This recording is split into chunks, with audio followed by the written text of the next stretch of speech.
So speaking of Verdict Consulting, the founder, I'd like to have our panel introduce themselves, and I'll start with her. You'll hear us call her either Alessandra or Dr. Al, so over to you. Thanks so much, Kim. I love that I can actually use my PhD in American literature within HR. So thanks again for hosting and facilitating this important conversation. Verdant Consulting is my consulting company I started this year, or rebooted this year, focused on resiliency, emotional well-being, emotional agility, burnout prevention, and psychological health and safety. And what I see and observe with my friends in HR as a former chief people officer myself is classic cobbler's children of not taking care of ourselves and our own. And so I'm so excited to see so many of you join to be part of this conversation, identify opportunities to recognize burnout in yourselves, and then talk about ways to prevent it moving forward. So thanks so much. Great. And thanks again for being our host. Stephen, can I get you to introduce yourself? Stephen Huerta. I'm the co-founder and CEO of Workify. We are an employee listening platform. Prior to that, I spent 20 years in corporate HR. Half of that is a consultant, consulting big brands. And then I jumped ship and worked in the investment banking world. So I spent my career as an accidental HR person and now as an entrepreneur in HR technology. So I'm excited to be here. Great, thank you. Ingrid. Hi, everyone. My name is Ingrid Wilson. I'm currently the Senior Director of Culture, Diversity, Equity, and Inclusion, big words, for Walmart Canada. My background is about 30 years in human resources as a CHRO and diversity strategist. I'm an endurance runner as well. And that's how I get rid of my stress, and happy to be here to share and join the conversation. Thank you all. Thank you, Ingrid. And then we have another Kim here. Kim. Hi, thanks, Kim. So I also have around 20 years experience in HR. Steve and I liked you saying accidental HR person. I think we should kind of coin that phrase. I spent a good majority of the first part of my career in other parts of the business. So I've done a lot of different functional things and then landed in HR and felt like I'd sort of found my home and realized I'd always been doing those kinds of things side of desk, no matter what my real job was. And so after being chief people officer and leading HR in a couple of organizations, I went out and started my own boutique firm. And so I do a lot of work with organizations on culture, leadership, lots of fractional head of HR things for smaller organizations, and just happy to be here with you guys today. Great, thanks, Kim. And Sal, who has also been a part of our previous panel, he actually was the facilitator of our last one. So some of you that have joined that one recognize him. Sal, go ahead. Good afternoon, everyone. Thanks, Kim. I'm Sal Vergara, Vice President and Managing Director for HRQ. We're an HR consulting firm focused on HR search, interim and on-demand HR professionals, and HR consulting. I've been in the HR TA space for about 13 years. And prior to that, I was completely out of this industry. I was a mortgage banker for 14 years, the first half of my professional life. So movies like The Margin Call and The Big Short, that's the life that I led. And I got out in 2008. As we all remember, that was the implosion of the mortgage industry, and took a leap of faith and started at the bottom in this industry. Most of my time is selling recruitment marketing software. And now I'm here at HRQ. So very interested in contributing to the dialogue, and thanks again for having me. Great, thanks, Sal. I'll let you guys know we will be using the chat feature. So if you want to send any questions or comments for the group through there. Right now, it looks like we're a manageable size. We did have quite a few sign-ons, so I think we'll be having people join us probably over the next few minutes, but we're going to go ahead and get started. And, Al, you kind of referenced this concept of HR being the cobbler's children. And, if we have a global audience that doesn't recognize that, it's that, it was the shoemaker that made shoes for everybody else, but not for his own kids, right? And so HR, this is not a new thing, right? HR burnout. We have this history of looking outward and not looking inward at ourselves or our own teams. But it's really grown significantly in the past few years. No matter what HR study survey you look at, you'll see that HR professionals have said that they've had more change, more stress, and more feelings of burnout the past few years than than their entire career. What I want to start with, though, is as we kind of think about what challenges are you guys seeing right now, and do you anticipate that we're going to continue to experience, to show that this isn't over and we got to get our arms around this burnout issue for our profession. So what's kind of going on right now that you guys are seeing here in HR? I'll let y'all just kind of chime in. Yeah, I don't mind kicking us off. So some of the things that, in parallel to my day job, I also have a podcast called The Modern People Leader, and we have conversations with HR leaders on a weekly basis.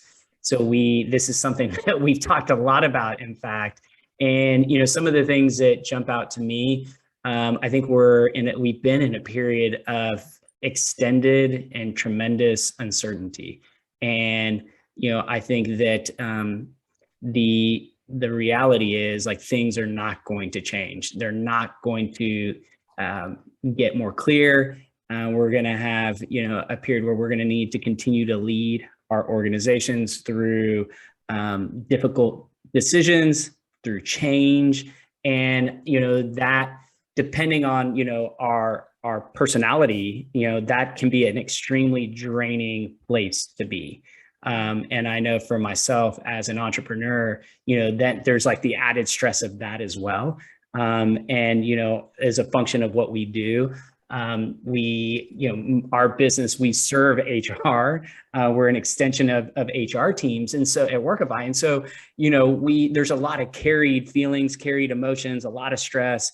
And, I shared with you guys, in our prep meeting before this, like, I think, one of the things that's going to be really important for HR leaders out there is, assessing, where you are. And for me, like, over this summer, I feel like I made it through 2020 okay, as well as I could.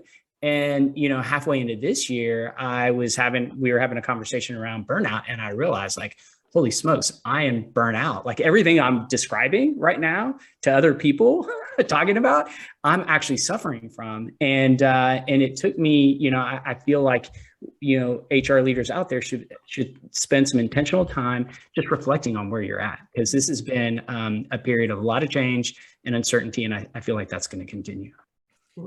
I can add to that, Stephen. Thank you for sharing too, your own experience.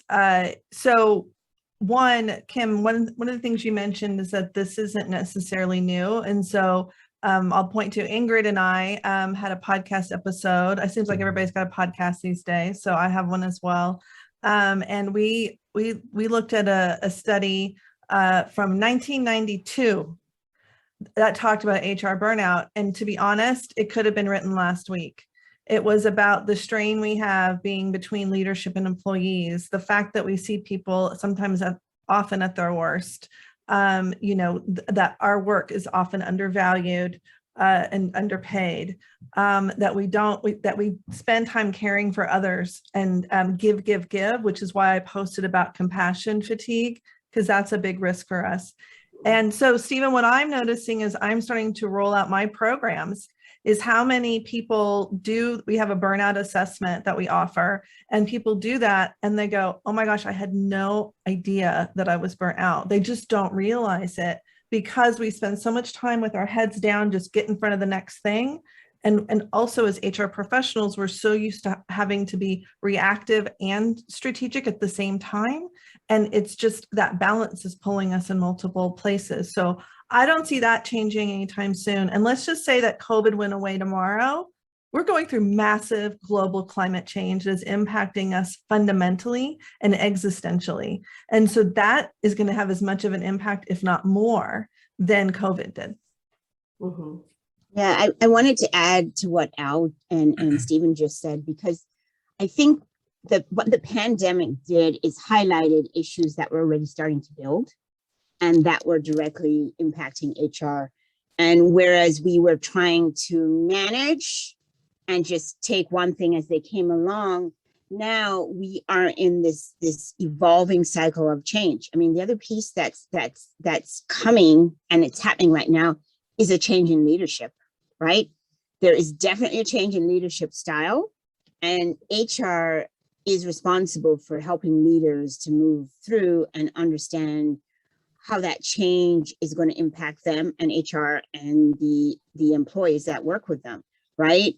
So, I mean, the pandemic is a bad thing, but what it did is it shifted the focus of where HR was as the backroom paper people. Yeah, I'm just going to say it. HR are the real CEOs. Okay, just to be clear, we are the ones carrying the leaders through. And what the pandemic proved is how important HR is. But what happened is, as Stephen and Al just said, we always dive in. We carry everybody on our backs. And this sustained, I love that compassion fatigue, because until Al posted it, was kind of like, what is that? I have that. How come I didn't know I have that, right? So we just kind of keep going along. And if you're a very empathetic HR person like me, you don't know when to shut it off, right? And then you kind of get this wall of blackness, and it's like how do I get out, and how do I move it forward? So it's challenging times.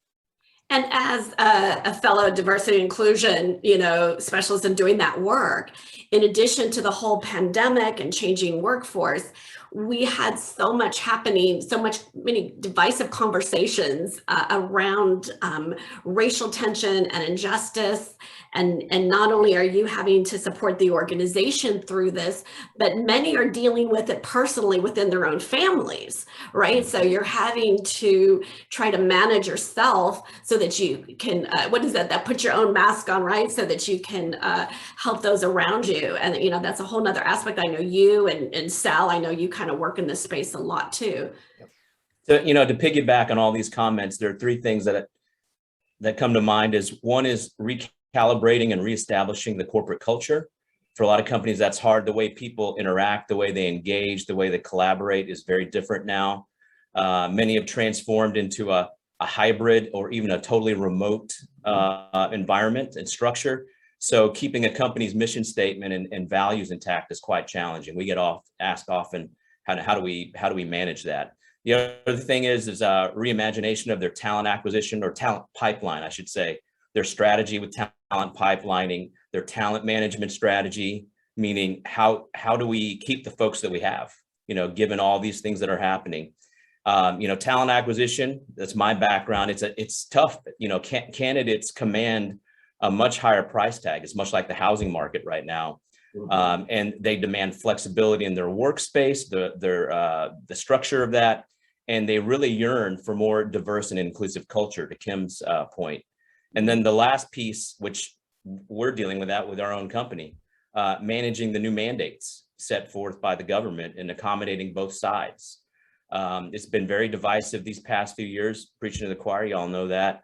And health and politics are forever intertwined. So organizations need to figure out how to manage this inevitable change, both sides, if you will, how to massage and acquiesce if we can, depending on what the mandates are. So there's a lot on the table that HR professionals are dealt with, DE&Is and other thing that's, we'll delve into a little bit later, but a lot obviously that we're having to manage.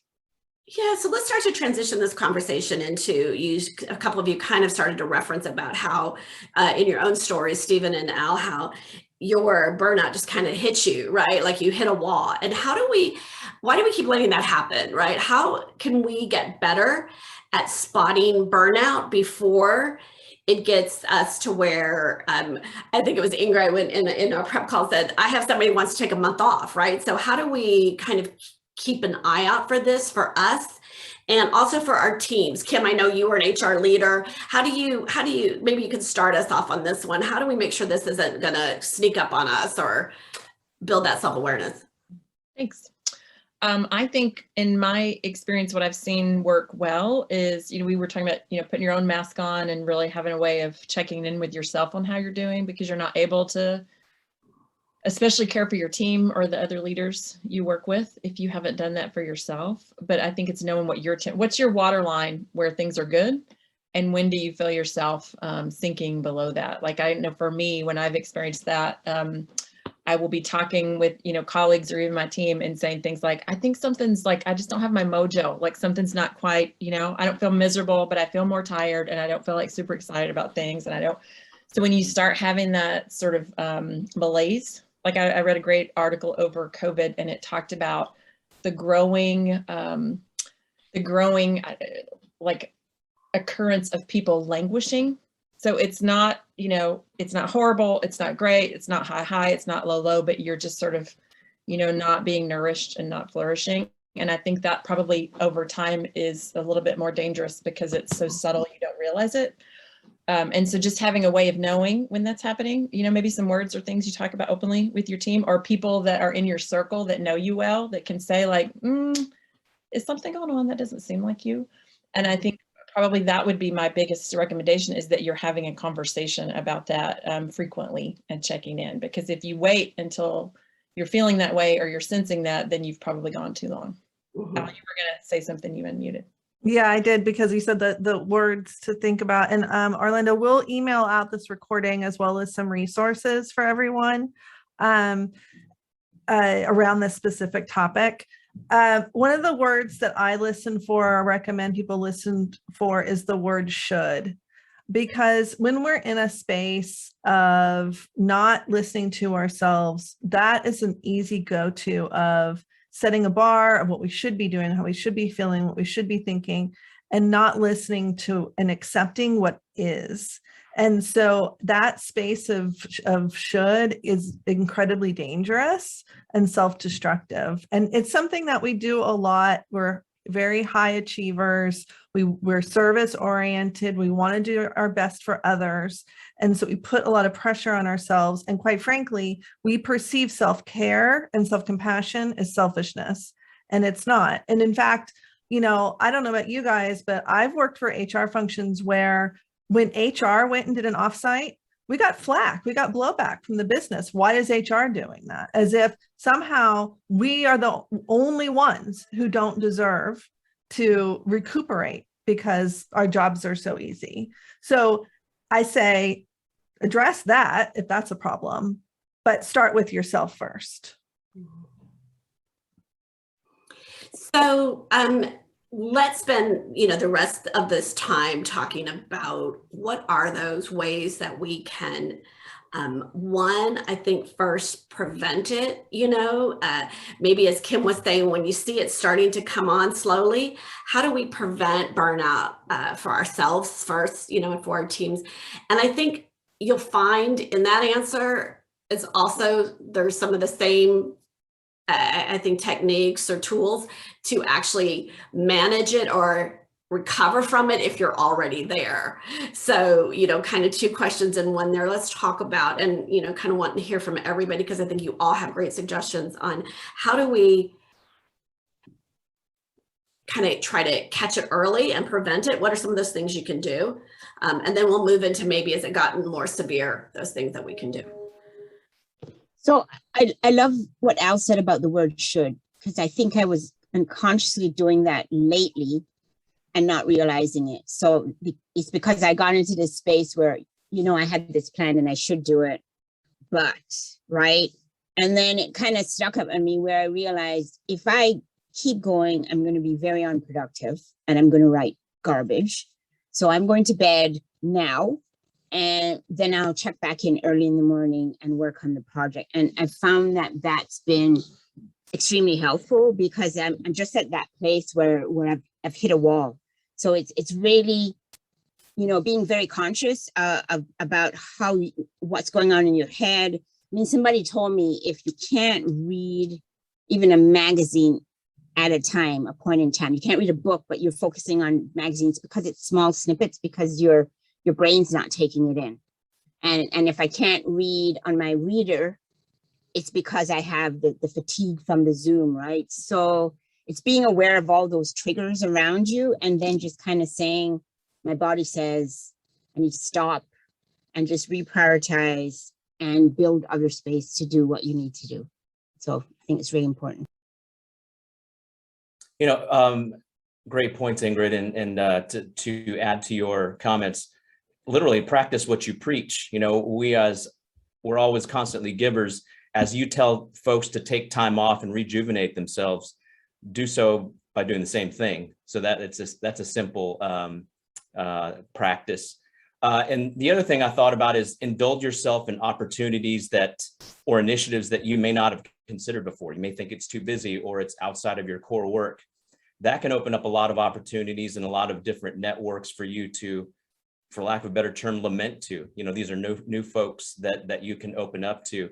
For example, I and Alan and Kim know this, that I volunteer for an organization called Merging Vets and Players, and it's with combat veterans and former professional athletes who are transitioning into civilian life.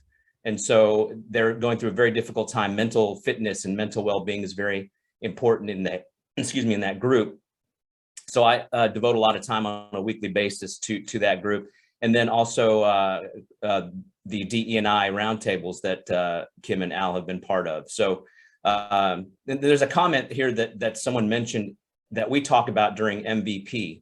And if you think about stereotypically combat veterans, you think of a man. There are a lot of women in this group, so I don't want to discount that. But the stereotypical man, and they're told in the military and sports to stifle their feelings. And there was a comment here, should I tell my leaders that I'm burned out? And that's the one thing that we profess in that group, is that you shouldn't feel stifled. I think we are where we are today in this culture is because we've been told to hold it back. And, you know, to Al's point, you have to be careful about who you confide in, because that narrative can get out of control.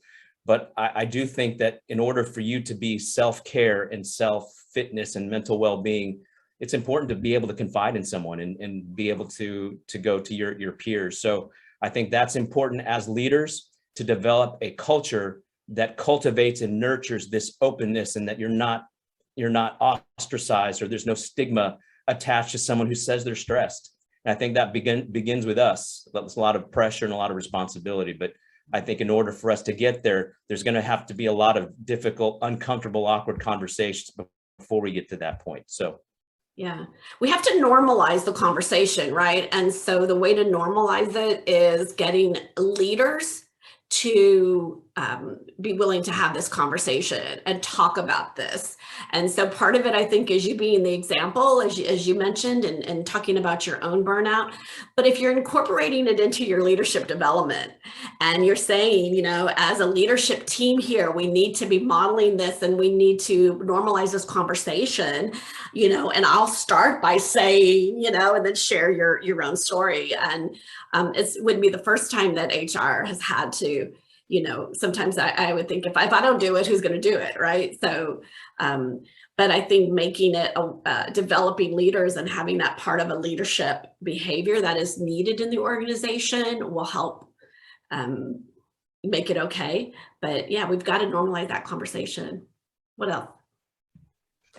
Yeah, I've been listening, and to add to what I agree with, you know, all the comments and all the shares. So, you know, from my perspective, there was an earlier question, like, how do you identify it? And for me, that you're in a burnout state. And for me, I think what the original flag looking back is when I can't seem to focus on the core rocks that I need to get done, or whatever your business operating system, like rocks or goals or OKRs, like there's certain things that I know that I need to get done. However, I feel like I'm being drained and I don't have what I need to do the things that I need to focus on. And to me, that is like, and right now is a perfect time to do that, right? Because we're at the end of the year. For me, the end of the year is always a reflective time anyway. I don't know if it's the cycles of life or what's happening, but I seem to like look back and our business conversations, we're looking forward in terms of, what objectives will be for next year. And, I think having a reflection there and really, having a healthy assessment of like, how did things go? Did I get the things accomplished that I wanted to get that I wanted to, and that I needed to get accomplished? Because those are two very different things for me. And from there, once I have a clear understanding of like, okay, no, I didn't. And here are some of the reasons why I think, I am in this kind of burnout state, or I feel trapped or stuck or in a rut, because those are all kind of the same things for me. Then I can, once I've like put my mind around like, okay, these are some of the things that I'm feeling, I reach out to the people in my network, right? So, Team Stephen, I have people, mentors that I talk to, peer mentors, other CEOs, HR people, like you name it. And I have these conversations and I start to understand, okay, like some of these things everyone's experiencing, some of these things are unique to me. And for the things that, are unique to me, like I then, because I start putting this thought development around everything, like the question earlier, like, should I communicate these things? Like, I believe you should be able to communicate these things. I agree that you need to be careful, and you need to operate, in a way that works within your culture. But you should be able to communicate. And if you put enough thought development around what's going on, it's not like, oh my God, I'm burnt out and I can't get my job done and I don't think, it's like, wow, like looking back on the year, here are some things that I've noticed. And here are some things that are going to need to change. And so I think there's a way you can engage your leadership team or your mentors within your organizations to have that conversation. But, there's another thing going on here is that your company has changed. Like we just talked about, I think, someone mentioned earlier that the way we work has changed, so our cultures have changed. And I wholeheartedly agree that the culture of every single business out there has changed in some way, shape, or form. And, the reality is the organization may not be able to serve you and what you need the way, you want to function. And there's never been a higher demand for HR people out there. Like we are in hot demand, like this is our time, guys. And so I think that's another component out there. Like your organization may not be able to support you in the ways that you need. And identifying that, I have a high level of loyalty, and I think other HR people do. It's part of like the empathy and what we do. And, concluding like, oh, this may not be the best fit for me is a hard thing for me to do. But I think as part of this reflection, you should be examining everything, including like, is this right organization that I want to dedicate the next year, 3, 5, whatever your timeline is. That's a great point, Stephen, about if you do feel like you can't share what's important to you and get your needs met, that's a great indicator of potentially why you are where you are, because it's not a good alignment with your values. So one of the big things that was surprising for me when I realized I was in burnout earlier this year was that burnout was real. It wasn't just a vernacular term in the media. There was an actual symptoms, of burnout that you can measure. And so the 3 symptoms of burnout are exhaustion, which I think we've talked about, cynicism, and cognitive ability. And so for me, that cognitive ability was the biggest struggle, because I can always outthink something, right? I can always get ahead of it. And my cognitive ability, the things I could do before, they were just gone and it just wasn't there. And so this is one of the reasons why I started my program, was because all of the solutions for burnout recovery required me to have a cognitive ability to be able to like manage an app or organize this, or there wasn't anything programmatic for me because I needed my hand held through my recovery process. So recognizing those 3 things as being real and not imagined or made up in the media is kind of the first step. And then to the point about prevention, which is what we're talking about here, it's really about taking the time to listen to yourself and taking that time to hear the messages and accept the messages that you're trying to convey to yourself, because that's the biggest key, is knowing where you are and what you need. I wanted to pick up a point that Brenda. Brenda, hi from Trinidad. Brenda's from one of my Carib HR teams in Trinidad. Thank you for dialing in. But I love the piece she said about that empty cup, right? Because, you know, one of the things that when my dad was very ill, his palliative care nurse talked about that cup. And she kind of sat us all down and said, you know what? Just think that you have a cup and you fill it up every morning, every day. And when all that energy out of that cup is gone, it's gone.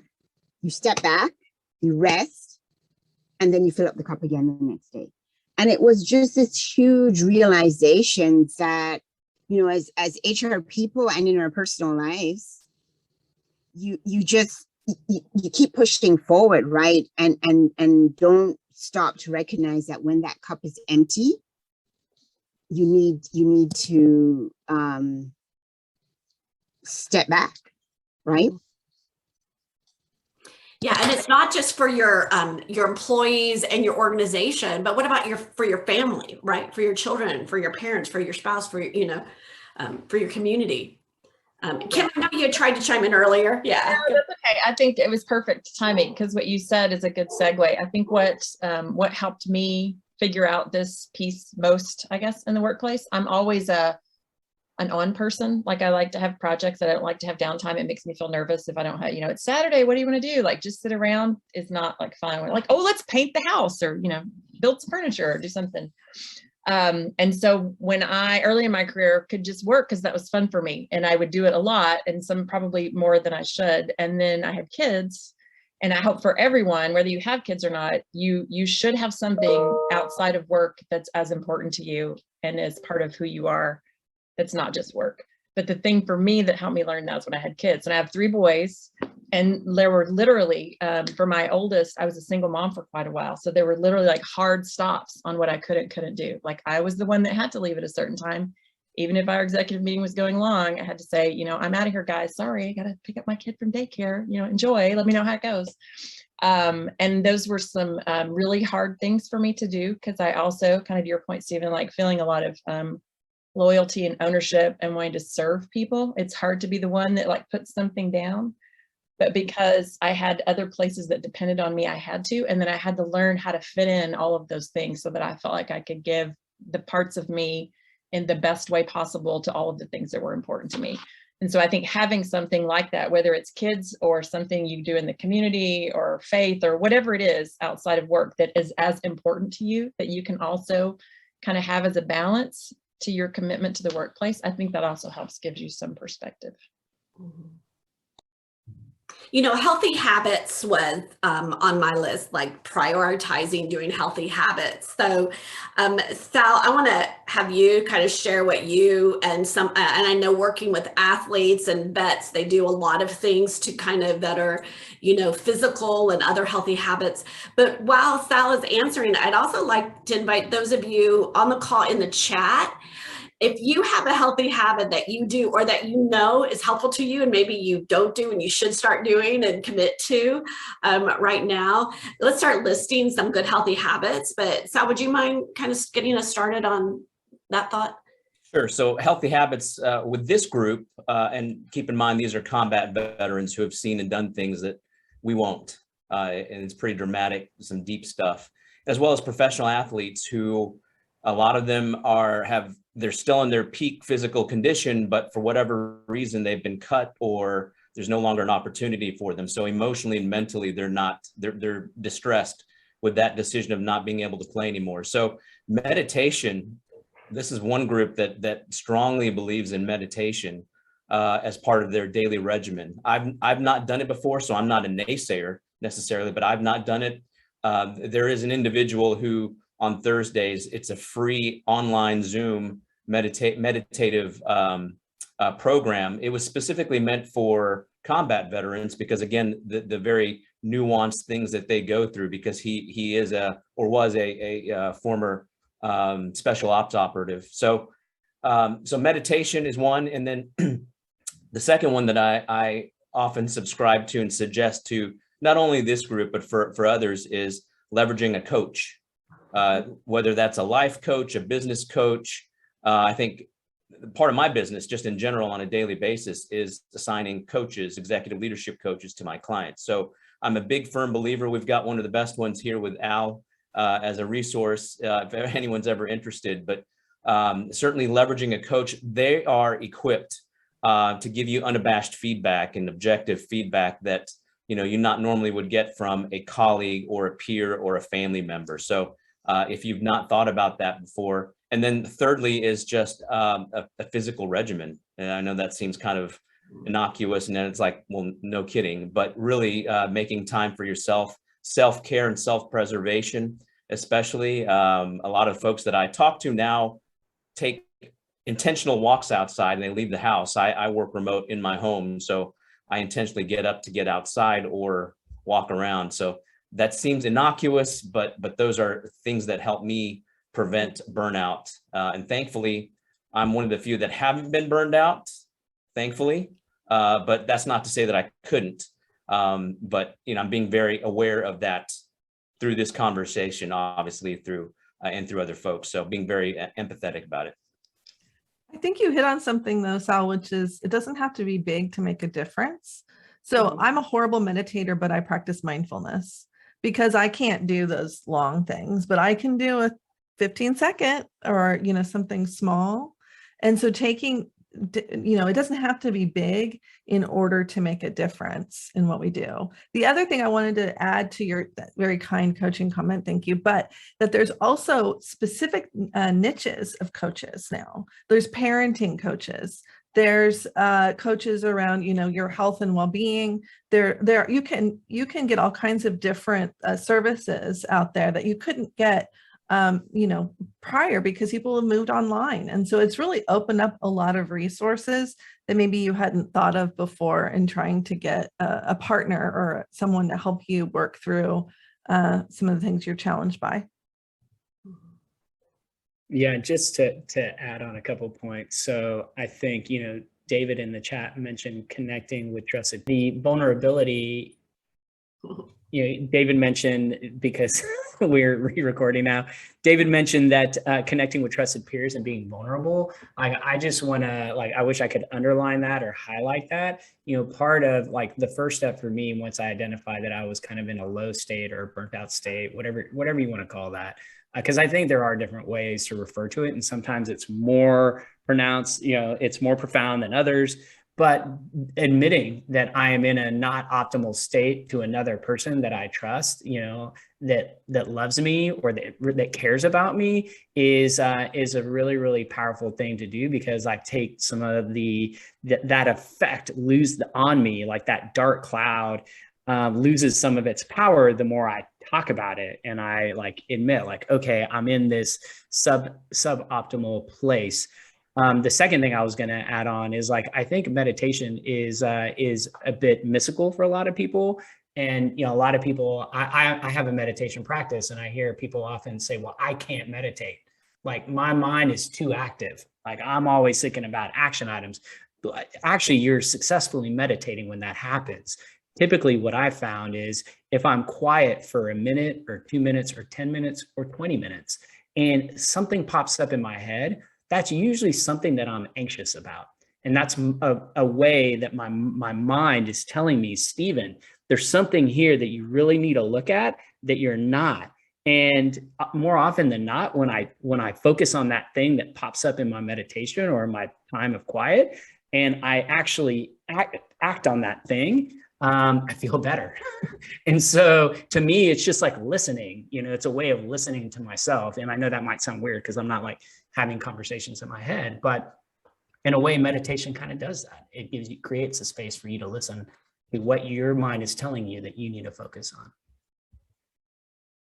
I recently went through a resiliency training. I'll say it's actually Al, so Dr. Al.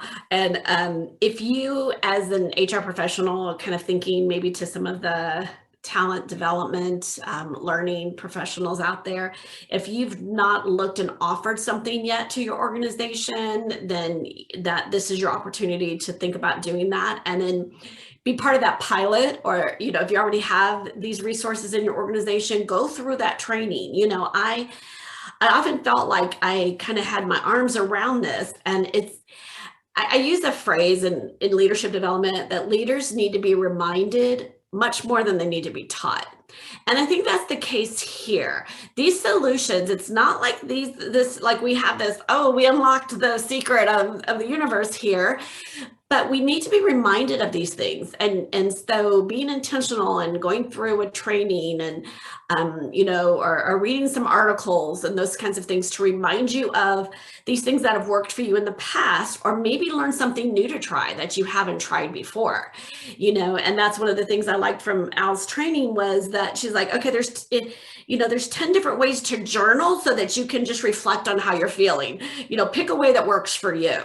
And, as we think about what we offer our organization, we need to think about, making sure we realize what works for us. And if something hasn't worked in the past, try something else. I mean, it's funny, Kim, and thanks for mentioning that. But, I've been doing a lot of studies. So for me, I was really focused on the science and building the program. And so I've been reading the latest on resiliency research and burnout prevention, et cetera. And the science is incredibly, shockingly simple. And it's the things like mindfulness, self-compassion, and acceptance, understanding our values and our goals. We know this. This is what we tell people. But doing it ourselves, it's just that, like you said, that's just absolutely brilliant, that I don't have to teach it. I just need to remember to do it.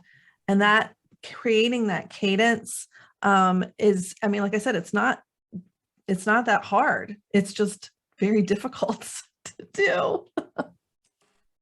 It sure is. I mentioned earlier, the D&I professionals as well. And one of the things that I see a lot is this, diversity fatigue that, D&I professionals are experiencing. Ingrid, I saw you nodding, and you actually had said one of your employees wanted to take some time off. How, those conversations also, it can be very emotionally, stressful and draining. Any other kind of thoughts for on that in that space? Yeah, I mean, I didn't think about it as diversity fatigue because the first thing it carries is trauma. Mm-hmm. Like we did a presentation this morning and we showed 2 videos, one that was kind of gliding them in quietly, and then we hit them with a racism video about being a little bit racist. And even though they were on Zoom, there was silence in the space. It was like, what happened, right? And one of my team members is on today, but on the call now, but it was kind of coaxing them through, and then it started coming out, and it was a room of HR people, a whole room of HR people, 100 of us in a space. And it's like, how do you deal with this stuff? How do you deal with this stuff when you see it happen and you just keep gathering it and holding it in, and then you have to deal with it. So but gathering it in as an HR person is also building on that trauma. And I love that word, that phrase, diversity fatigue. And you need to be able to deal with it, right? And for those of us that are in the space very heavily right now, it's really important for all the things that Stephen talked about, that Al's talked about, and Sal, to go and Kim about taking care of family, is to step out of that space.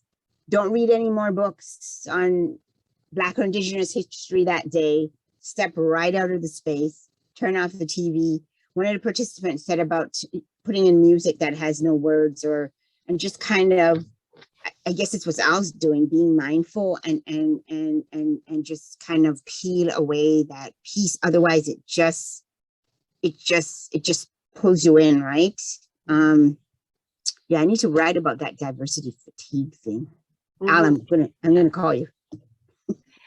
The trauma is real too. I mentioned, at the beginning of this, that this is a series, and we did talk about PTSD and some other diagnoses that come from, the trauma that people have faced, and not just with, the injustice and racism and maybe even personal issues that some employees and HR professionals are going through, but thinking about people that have experienced losses, illness, related to COVID and other things as well. So there has been some trauma, and we've been talking just about burnout, but that was the last discussion. So I encourage you guys, if you feel like on your scale of burnout, it could be entering the trauma space. Check out that webinar that we did. Real quickly, just to add to the DE&I conversation, as we inherently have to deal with that within HR. One of my past panelists on my webinar, Oris Stewart, he's the Chief People and Inclusion Officer for the NBA. He said something in the last webinar that, man, it just really resonated with me. He said, and this is maybe to frame the way you think about the way you're strategizing for your DE&I approach. We need to build relationships with each other around our similarities to create the capacity to leverage our differences. And just the way he said that, it frames it differently. Instead of thinking, I got to create an ERG, I've got to do this. It's kind of framing that where we embrace the differences so that we know how to handle and get to the point where we amalgamate all those feelings to get to one place that's united. So I felt I need to say that because that quote just really hit me pretty hard. Again, we need to build relationships with each other around our similarities to create the capacity to leverage our differences. So maybe that'll help. You gave us a perspective shift, right? And, looking at it a different way. So the last few minutes here, let's shift our perspective. So, yes, the past few years have created a tremendous amount of challenges and stress for us at HR as HR professionals. But, it also is, and having this, kind of the length of career that some of us have had, but it's almost like it's one of those once in a career opportunities to reinvent the way that the workforce, the way that we find talent, the way that talent works, the way that we work together. It is such an exciting opportunity. And if we are burned out and we're not going to be able to be innovative, creative, and strategic to figure this out, because we're all trying to figure it out together, right? So how can we shift and seize this opportunity? What are some things you guys are doing to shift your perspectives for you and your team so that you can really seize this career opportunity? Yeah, I don't mind taking this one on.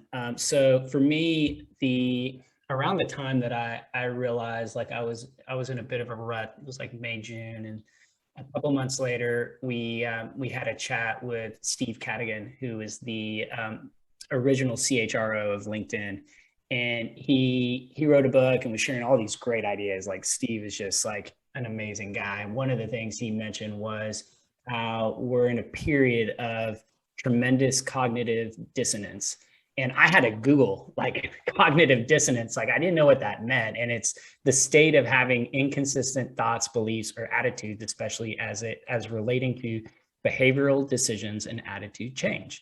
And for me, it's like incongruence. Like when I feel that what I'm trying to do or what my effort in work is like what I am doing versus like what I'm hearing from the organization, there's a misalignment there. That is like a red flag. And I think there's a lot, I agree with Steve. I think there is a lot of cognitive dissonance right now.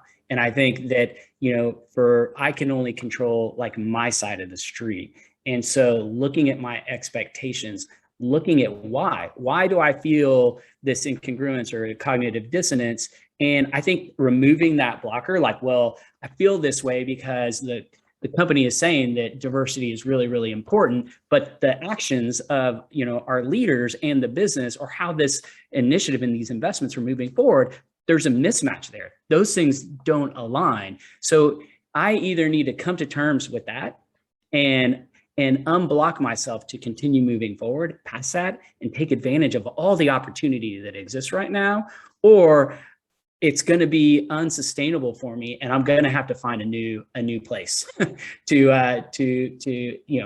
I guess work and to commit myself to doing the great things. But to me, like that unblocking is something that I've been focusing a lot on, and I've been talking to a lot of people about. Like, guys, I get it. There's a lot of unclear things, but at a certain point, we're going to have to find a way to move forward on this, or there's got to be another solution for me personally. I just have to say too, the comments, you guys are great. Some of you guys sharing things that you're doing and throwing in. One of the things that I just love about this technology is this collaborative learning, right? It's like a big round table. We're all learning from each other. So I appreciate those comments there. If you're not in chat, go in, take a peek. So one of the things I noticed at the beginning of the pandemic, when the first 3 months or so wandered through, and HR realized, wait, this thing is not going away, right? And maybe we need to hunker down for, 12 months. Some of us were right at the beginning saying we got 18 to 24 months. If you went through SARS, you know how it embeds, right? But what I saw in the CPO area is a lot of people decided, I want out of HR. I am not prepared or resilient enough to do that. So to that point, Kim, it was who else can step up and take this on? Who else is resilient? I saw people move out of straight human resources roles and into learning, where they could do training and be protected from answering those questions. And one person said to me, listen, I'm sitting down the hallway with the popcorn, watching all the people going over to HR where I used to be, and I'm just over here in training doing health and safety. But it just started circling because we realized health and safety had to be brought in, all the other areas. But people who had been 20 to 30 years in HR were like, I don't want to do this. This is a shift in HR that's carrying too much fatigue, and I'm out. So, yeah. I was chatting last week with someone that works in an industry where they are doing content review to find disturbing content on the internet, and it's one of the things that we talked about they're learning from is other, Sal, you mentioned about the combat, vets and the things that they have seen. There are organizations that are further along in helping, first responders, helping their people manage through this trauma and these crises. And so we tend to, when we benchmark, we always look at companies that are like us. One of the things that I encourage you to look at is look outside your industry and look and learn from some of your colleagues that have already been frontline for a much longer time and have found ways that they're helping their people through this. And let's learn some from them versus your technology company. Let's talk to other technology companies. What are you doing? Because we tend to, as we are trying to solve for these things, work within our own network and maybe trying to reach out and find, other people that have gotten a handle on this better than we have. That's so Any poignant. final thoughts here? Go ahead. Yeah. Well, just to kind of, I guess I'm a final, but you know me, I always have a thought. But I think what you hit on is so great, because there is no benchmark to what we've been going through.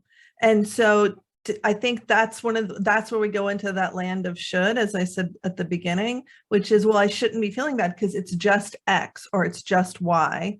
But if we really pull back at the number of things we've experienced, climate change, the death, the murders of, that we experienced last summer, social unrest, financial crisis, it goes on and on. And that has nothing to do with even the stress of the work and the decisions we have to make.